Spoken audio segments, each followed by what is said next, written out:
রথযাত্রার দিন বাড়িতে আর কিছু বানাই বা না বানাই, ছানা পোড়া বা ছেনা পোড়ো কিন্তু অবশ্যই বানাই। দেখে খুব কঠিন মনে হলেও এই ছানা পোড়া বানানো কিন্তু সব থেকে সহজ। পারফেক্ট সফট জুসি, এক্কেবারে মুখে দিলেই মিলিয়ে যাবে এমন একটা ছানা পোড়ার রেসিপি আজ আপনাদের সাথে আমি শেয়ার করব। আর বাড়িতে থাকা দুধ, সুজি, চিনি বা মিছরি এগুলো দিয়েই কিন্তু এই ছানা পোড়া তৈরি করে নেওয়া যায়। তাহলে চলুন দেখে নিই রেসিপিটা। নমস্কার বন্ধুরা, মেঘার সাথে বাঙালিয়ানার আরো একটি নতুন পর্বে আপনাদের সবাইকে স্বাগত। ছানা পোড়া বানানোর জন্য সবার প্রথমে আমাদের লাগবে ছানা। তো ছানাটা একদম বাড়িতে ফ্রেশ দুধ কাটিয়েই তৈরি করে নিতে হবে। এখানে কিন্তু পনির বা কেনা ছানা এগুলো ব্যবহার করতে যাবেন না, তার থেকে কিন্তু এভাবে দুধ কাটিয়ে ছানা তৈরি করে নিলে ছানা পোড়ার টেস্ট অনেক গুণে ভালো হবে। তো ছানা তৈরির জন্য আমি এখানে নিয়েছি 1 লিটার ফুল ক্রিম দুধ। দুধটাকে একবার খুব ভালো করে ফুটিয়ে নিতে হবে।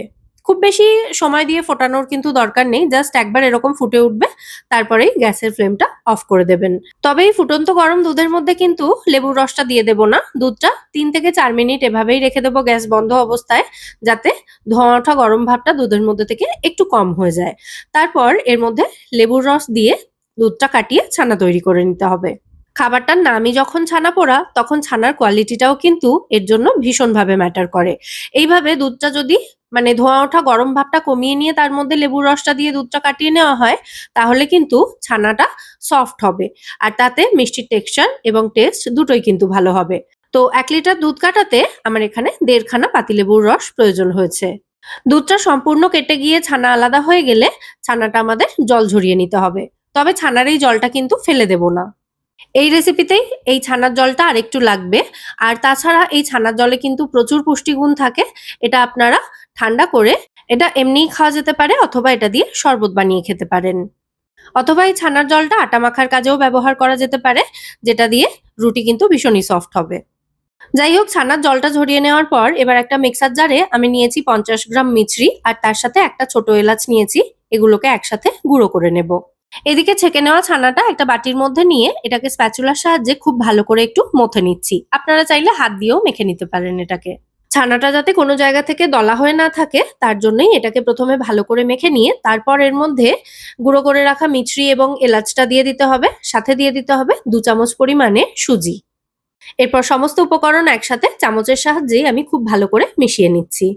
যেহেতু এর মধ্যে সুজি আছে, তাই সুজিটা যাতে একটু ফুলে যেতে পারে, তার জন্য এটা হালকা একটু মাখার পর ঢাকা দিয়ে 10 থেকে 15 মিনিট মতো রেখে দিতে হবে। 10-15 মিনিট পর এই মিশ্রণটাকে আবারও খুব ভালো করে মেখে নিতে হবে। এই সময় দেখবেন সুজি অনেকটাই জল অ্যাবজর্ব করে নিয়েছে এবং এই ছানার মিশ্রণটা হালকা একটু শুকনো শুকনো হয়ে গেছে। তো এটাকে আবারও আমি খুব ভালো করে স্প্যাচুলা দিয়ে মেখে নিচ্ছি। আর যেহেতু এটা একটু শুকনো হয়ে গেছে, তাই জন্য 1 হাতা মতো ছানা কাটানো জল এর মধ্যে আমি দিয়ে দিলাম। এটা মাখার সময় ফাঁকিবাজি করলে কিন্তু চলবে না। এটাকে খুব ভালো করে মেখে নিতে হবে। আর যারা আমার মতো ফাঁকিবাজ মানুষ, তারা হয়তো ভাবছেন যে একটু মিক্সিতে ঘুরিয়ে নিলেই তো হয়। আজ্ঞে না, হয় না। এটা কিন্তু নষ্ট হয়ে যাবে। যাই হোক, খুব ভালো করে আবারও মেখে নেওয়ার পর এবার এর মধ্যে 1 চামচ মতো ঘি দিয়েছি। ঘি দিয়ে আবারও ভালো করে মিশ্রণটা মিশিয়ে নিচ্ছি। ছানা পোড়ার মিশ্রণটা তো এখানে একদম রেডি হয়ে গেছে। এবার ছানা পোড়া যে পাত্রটাতে বেক করব, সেই পাত্রটা রেডি করে নিয়েছি আমি। আমি একটা টিফিন বক্সের বাটি ব্যবহার করছি, যেটা স্টিলের, এবং তার মধ্যে প্রথমে একটু ঘি মাখিয়ে বেকিং পেপার বিছিয়ে দিয়েছি সমান করে কেটে নিয়ে, এবং তার ওপরে আবারও 1/2 চামচ ঘি দিয়ে ঘি মাখিয়ে নিয়ে তার ওপরে এই ছানা পোড়ার মিশ্রণটা ঢেলে দিচ্ছি। সমস্ত মিশ্রণটা টিফিন বক্সের এই বাটিটার মধ্যে ঢেলে দিয়ে হালকা করে এভাবে স্প্যাচুলা দিয়ে ওপরটা লেভেল করে দিচ্ছি, একটু সমান করে দিচ্ছি আর কি। তারপর এই টিফিন বক্সের বাটিটাকে ধরে ভালো করে একটু ট্যাপ করে নিতে হবে, যাতে মিশ্রণটা টিফিন বক্সের এই বাটিটার মধ্যে ভালো মতো সেট হয়ে যায়। ব্যাস, আমাদের ছানা পোড়া বেক করতে যাওয়ার জন্য কিন্তু একেবারে রেডি। আর আজকে এই ছানা পোড়া আমি গ্যাস ওভেনেই তৈরি করে দেখাবো, যাতে এটা প্রত্যেকে বাড়িতে ট্রাই করতে পারেন। তো গ্যাসে বেক করার জন্য একটা কড়াই বসিয়েছি গ্যাসে, গ্যাসটা অন করে দিয়েছি। তার মধ্যে দিয়ে দিচ্ছি কিছুটা নুন। এই নুনটা আমি বেকিং এর কাজে ব্যবহার করি, অনেকবার ইউজ করা হয়ে গেছে আগে। তো সেই নুনটাই দিলাম, দিয়ে কড়াইটাকে ঢাকা দিয়ে মিডিয়াম ফ্লেমে 5 মিনিট মতো রেখেছিলাম, যাতে কড়াইটা ভালো মতো গরম হয়ে যায়, এটা প্রিহিট হয়ে যায়। তো এটাই আমাদের ওভেনের কাজ করবে। ওভেন আমাদের রেডি হয়ে গেছে, প্রিহিটেড হয়ে গেছে। তো এরপর এর মধ্যে একটা স্ট্যান্ড বা একটা যেকোনো টিফিন বক্সের ঢাকনা রেখে দেবেন, যাতে এই টিফিন বক্স এবং কড়াই দুটোর মাঝখানে একটু গ্যাপ থাকে, এটা একটু উঁচু হয়ে থাকে, না হলে কিন্তু নিচটা পুড়ে যেতে পারে। এবার কড়াইটাকে ঢাকা দিয়ে 1 ঘন্টা পরের একটা অ্যালার্ম সেট করে নিজের যাবতীয় কাজ করে নিতে পারেন। বারবার এটাকে চেক করার প্রয়োজন নেই। একদম লো ফ্লেমে রাখলে এটা ঘন্টাখানেক সময় নেবে পুরোপুরি রেডি হতে। এই যে ছানা পোড়াটার মধ্যে চারিদিক থেকে খুব সুন্দর কালার চলে এসেছে, এটাই কিন্তু ইন্ডিকেশন ছানা পোড়া রেডি হয়ে যাওয়ার।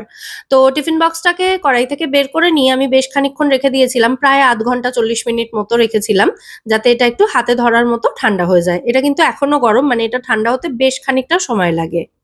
তো হাতে ধরার মতো ঠান্ডা হলে আমি টিফিন বক্সের বাটিটা থেকে ছানা পোড়াটা বের করে নিয়েছি। আর দেখতেই পাচ্ছেন কত সুন্দর পারফেক্টলি বেক হয়েছে আর কি সুন্দর দেখতে হয়েছে ছানা পোড়াটাকে। তবে পার্সোনালি আমার কিন্তু ছানা পোড়ার মধ্যে পোড়া পোড়া একটা ব্যাপার না থাকলে ঠিক জমে না, তাই ছানা পোড়াটাকে আমি ওটিজিতে দিয়ে 5 মিনিটের জন্য জাস্ট গ্রিল করে নিয়েছি। তাতেই দেখুন কি সুন্দর একটা পোড়া পোড়া ভাব এসেছে এবং সুন্দর একটা ক্রাস্টও এসেছে। আর এই পোড়া ভাবটার জন্য একটা স্মোকি ফ্লেভারও অ্যাড হয় ছানা পোড়াতে, যেটা আমার তো দুর্দান্ত লাগে। তবে এই স্টেপটা কিন্তু সম্পূর্ণ অপশনাল, এটা যে করতেই হবে তেমন কিন্তু কোনো কথা নেই। তো এবার আমি ছানা পোড়াটা একটু কেটে দেখিয়ে দিচ্ছি যে ভেতর থেকে এটার টেক্সচার কেমন হয়েছে। কাটার সময় দেখেই আশা করি বুঝতে পারছেন কতটা সফট হয়েছে ছানা পোড়াটা। আর ভেতর থেকে কিন্তু এটা একেবারে পারফেক্ট জুসি হবে, মানে একেবারে ভেতর থেকে ড্রাই হয়ে যাওয়ার কোনো গল্প নেই। মুখে দিলেই দেখবেন জাস্ট এটা একেবারে গলে যাচ্ছে বা মিলিয়ে যাচ্ছে, এতটাই সুস্বাদু হয় আর মখমলি হয় এটা খেতে। তো এই ছানা পোড়া বা ছেনা পোড়ার রেসিপি আপনাদের কেমন লাগলো সেটা কিন্তু অবশ্যই আমায় কমেন্টে জানাবেন। যদি ভালো লেগে থাকে ভিডিওটাকে বরাবরের মতো একটা লাইক এবং শেয়ার করে দেওয়ার অনুরোধ রইল। সাথে আমার চ্যানেলটাও সাবস্ক্রাইব করে নিতে পারেন এরকমই নিত্য নতুন রেসিপি পাওয়ার জন্য। সকলকে রথযাত্রার শুভেচ্ছা জানিয়ে আজকের পর্বটা এখানেই শেষ করছি। আবার দেখা হবে পরের পর্বে। সবাই সুস্থ থাকবেন, ভালো থাকবেন এবং সবাইকে খুব ভালো রাখবেন। নমস্কার।